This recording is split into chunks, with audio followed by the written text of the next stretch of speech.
মৰমৰ টেট পৰীক্ষাৰ্থীসকল আজি মই তোমালোকৰ আগত জ্যামিতি খণ্ডৰ এটা নতুন পাঠ লৈ আহিছো পাঠ নম্বৰ 3 আৰু এই পাঠত আমি বিভিন্ন ধৰণৰ কোণৰ বিষয়ে আলোচনা কৰিম গতিকে যে সকল ছাত্ৰ-ছাত্ৰী মোৰ চেনেলত এতিয়াও নতুনকৈ আছে আৰু চেনেলটো সাবস্ক্ৰাইব কৰা নাই তোমালোকে চেনেলটো সাবস্ক্ৰাইব কৰিবা আৰু নতুন ভিডিঅ'ৰ আপডেট পাবলৈ বেল আইকনত ক্লিক কৰিবা গতিকে আজি আমি আৰম্ভ কৰো জ্যামিতিৰ বাকিৰোৱা পাঠখিনি এইখিনিতে প্ৰথমে আমি কৰিম কি সন্নিহিত কোণ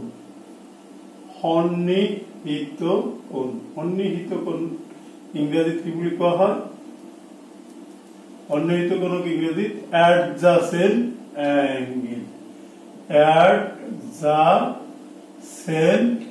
angle বুলি কোৱা হয় এই adjacent angle নো কি যে যিবিলাক সন্নিহিত কোণ বুলি কোৱা হ'ব কি যদি দুটা কোণ একেলগে থাকে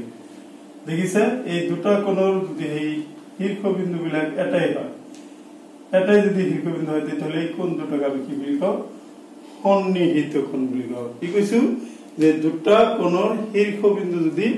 এটা হয় তেতিয়াহ'লে কোণ দুটাক আমি কি সন্নিহিত কোণ বুলি কওঁ বুজি পাইছা তাৰ পিছত আমি কৰিম কি বিপৰীত কোণ বা বিপৰীত কোণ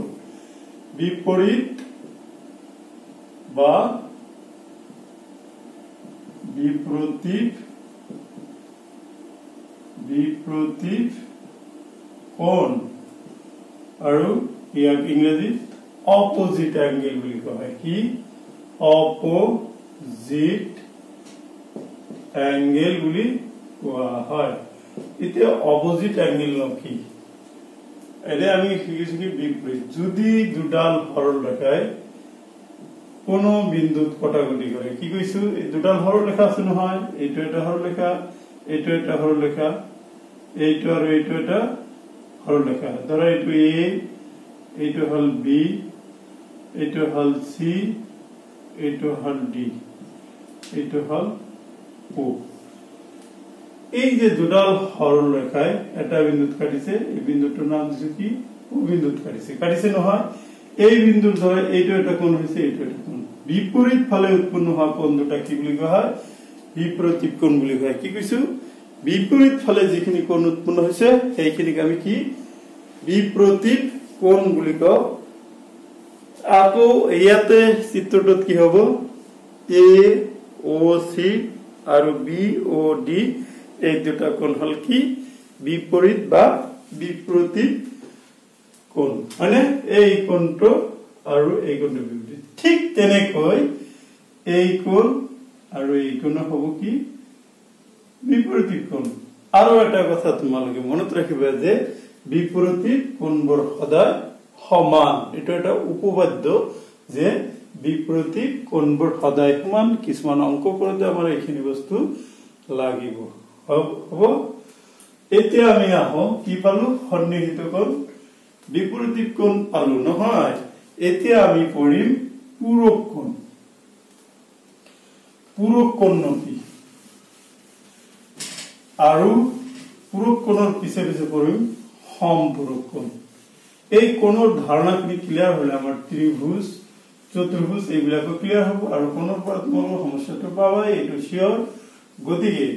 মই তোমালোকৰ আগত প্ৰয়াস কৰিছো যাতে তোমালোকে এই কোণৰ ধাৰণাখিনি ধুনীয়াকৈ ক্লিয়াৰ হৈ যায় আৰু টেট অনাগত টেট পৰীক্ষাত তোমালোকে কোণৰ চেপ্টাৰৰ পৰা যি কেইটা প্ৰশ্ন আহে তোমালোকে যাতে 100% শুদ্ধ কৰিব পাৰা ওকে নাও কাম টু কি কৈছো পূৰক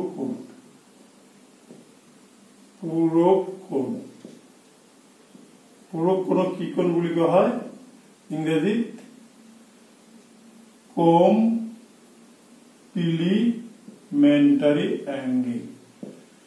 কমপ্লিমেন্টাৰী এংগেলক আমি কি বুলি কওঁ পূৰক কোণ বুলি কোৱা হয় এই পূৰক কোণ হল কি যদি দুটা কোণৰ যোগফল 90 ডিগ্ৰী হয় সেই ধৰা এটা আছে 50 ডিগ্ৰী আৰু এটা আছে 40 ডিগ্ৰী এই দুটা কোণ যোগ কৰি কিমান হলা 90 পালা গতিকে এই দুটা কোণক এটা কাণ্টৰ কি বুলি কোৱা পূৰক যদি কয় তোমাক 50 পূৰক কোণ কিমান তেতিয়াহলে 90 পৰা 50 বিয়োগ কৰিলে কিমান পালা 40 গতিকে 50 পূৰক কোণ হ'ব কি 40 হয়নে তোমালোকে এটা কথা মনত ৰাখিবা দুটা কোণ যোগ কৰিলে যদি 90 ডিগ্ৰী হয় তেতিয়াহলে কোণ দুটাক পূৰক কোণ বুলি কোৱা হয় এতিয়া আহিল সমপূৰক কোণ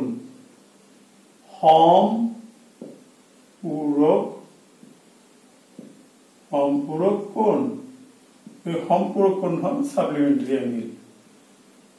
সাপ্লিমেন্টাৰি অ্যাঙ্গেল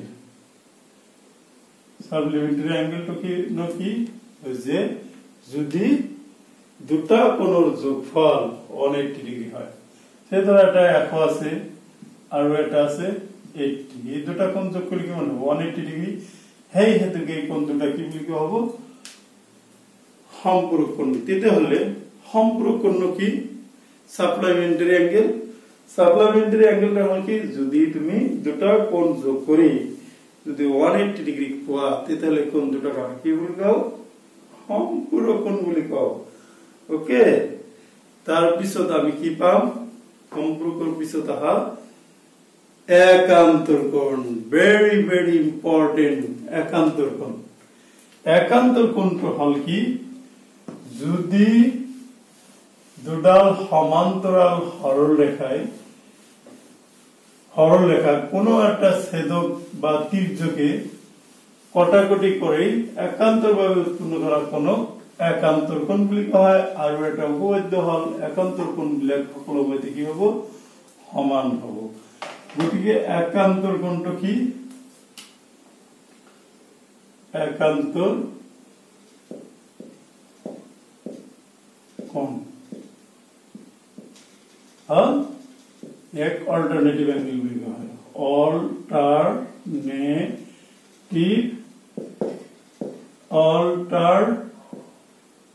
অল্টাৰনেটিভ অ্যাঙ্গেল ওকে একান্তৰ কোণ মই কি কৈছো দুটা সমান্তৰাল সৰলৰেখা আছে কিন্তু দেই দুটা কি আছে সমান্তৰাল সৰলৰেখা আছে ধৰা এই দুটা হল সমান্তৰাল সৰলৰেখা আৰু ইয়াক তিৰ্যকে কি কৰিছে কটাকটি কৰিছে ওকে তিৰ্যকে কটাকটি কৰি ধৰা এক নাম দিছো এ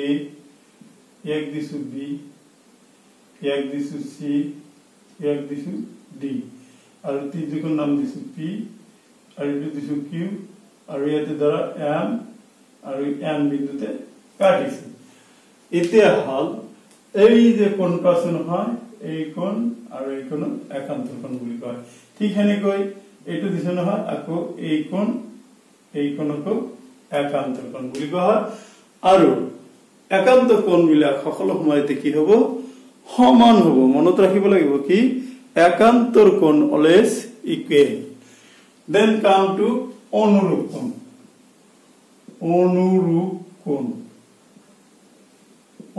কোণ হল কি কাৰেসপন্ডিং অ্যাঙ্গেল ইংৰাজীত ইয়াক কি বুলি কোৱা হয়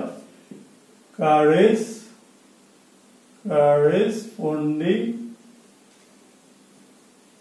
অ্যাঙ্গেল বুলি কোৱা হয় কাৰেসপন্ডিং অ্যাঙ্গেল বুলি কোৱা হয় অনুৰূপ মানে ৰূপ বিলাক একে দেখাত একে হেখানে হেখিনি কি বুলি কোৱা হয় অনুৰূপ বুলি কোৱা হয় তাৰ মানে কি যদি দুডাল সমান্তৰাল সৰলৰেখা কোণ তিৰ্যকে ছেদ কৰে ছেদ কৰি অনুৰূপভাৱে উৎপন্ন হয় কোণ এইটো অনুৰূপ বা এনেকৈ দিলে এইটো হ'ব এইটো অনুৰূপ হ'ব বা এনেকৈ আমি দুডাল সমান্তৰাল সৰলৰেখা ললো কি কৈছো এইখিনিও অনুৰূপ হ'ব বা এইখিনি কিন্তু অনুৰূপ কোণ হ'ব আৰু অনুৰূপ কোণ সকলো সময়তে সমান বুজি পাইছানে গতিকে আমি কি পালো একান্তৰ আৰু অনুৰূপ কোণখিনি কি এই বিষয়ে আমি বুজি পালো হয়নে এতিয়া আহা ৰৈখিক জুৰিয়া কোণলৈ ৰৈখিক জুৰিয়া কোণ মানে কি যদি কোনো সৰলৰেখায় যদি উৎপন্ন কৰা কোণ দুটাৰ যোগফল যদি 180 ডিগ্ৰি হয় তেতিয়াহ'লে সেই কোণ দুটা কি বুলি কোৱা হ'ব ৰৈখিক জুৰীয়া কোণ বুলি কোৱা হ'ব linear pair of angle linear pair of angle বুলি ক'লে কি বুজাব ৰৈখিক জুৰীয়া কোণ বুলি বুজাব ধৰা এইটো কথা কৈছো ধৰা এইটো এটা সৰলৰেখা লৈছো এই সৰলৰেখা ধৰা এ এই ইয়াতে ধৰা বি এইটো ধৰিলো ও এটা একটা কোণ আছে এইটো কোণ আৰু এই দুটা কোণ যদি যোগ করি তাহলে এই কোণ এ এক নাম আমি যদি কি দিলু সি দিছু তেতিয়াহলে এই কোণৰ নাম কি হ'ব এ ও সি অ্যাঙ্গেল এ ও সি এই কোণৰ নাম হ'ব B O C plus angle B O C equal to 180 degree হলে যদি হয় দেন এই কোণটো কোৱা হয় ৰৈখিক জুৰীয়া কোণ বুলি কোৱা হয় হলে ৰৈখিক জুৰীয়া কোণৰ যোগফল অকলমতে 180 ডিগ্ৰী গতিকে এইখিনি আছিল তোমালোকৰ আগত থুলমূল কৈ কোণৰ ধাৰণা গতিকে মৰমৰ ছাত্ৰ ছাত্ৰী সকল তোমালোকে ভিডিওটো এটা লাইক দিবা আৰু কমেন্ট বক্সত তোমালোকে কি কৰিবা কমেন্ট কৰিবা বুজি নাপালে কমেন্টত লিখি দিবা আৰু বুজি পালে ক্লিয়াৰ হৈছে বুজি পাইছো বুলি লিখিবা আৰু তোমালোকে লাইক দিলে মোৰ উৎসাহ বাঢ়িব আৰু উৎসাহ বাঢ়িলে তোমালোকৰ আগত মই নতুন নতুন ভিডিও লৈ উপস্থিত হ'ম গতিকে আজি আমি কি কৰিলো যে সন্নিহিত কোণ মানে লগালগি থকা কোণ বিপৰীত কোণ বিপৰীত ফলত কৰা কোণ তাৰ পিছত কি কৰিছো পূৰক কোণ দুটা কোণৰ যোগফল 180 ডিগ্ৰী হলে তেতিয়াহলে তাক দুটা কোণৰ যোগফল 90 ডিগ্ৰী হলে তাক পূৰক কোণ দুটা কোণৰ মাপ 180 ডিগ্ৰী হলে সম্পূৰক কোণ তাৰ পিছত ক'লো কি একান্তৰ কোণ কি যে একান্তৰ বাবে উৎপন্ন কৰা কোণক একান্তৰ কোণ আৰু একান্তৰ কোণবিলাক সমান তাৰ পিছত কৈছো কি অনুৰূপ কোণবিলাক সমান আৰু লাষ্টত ক'লো ৰৈখিক জুৰীয়া কোণ thank you to watch my channel Math Ahom.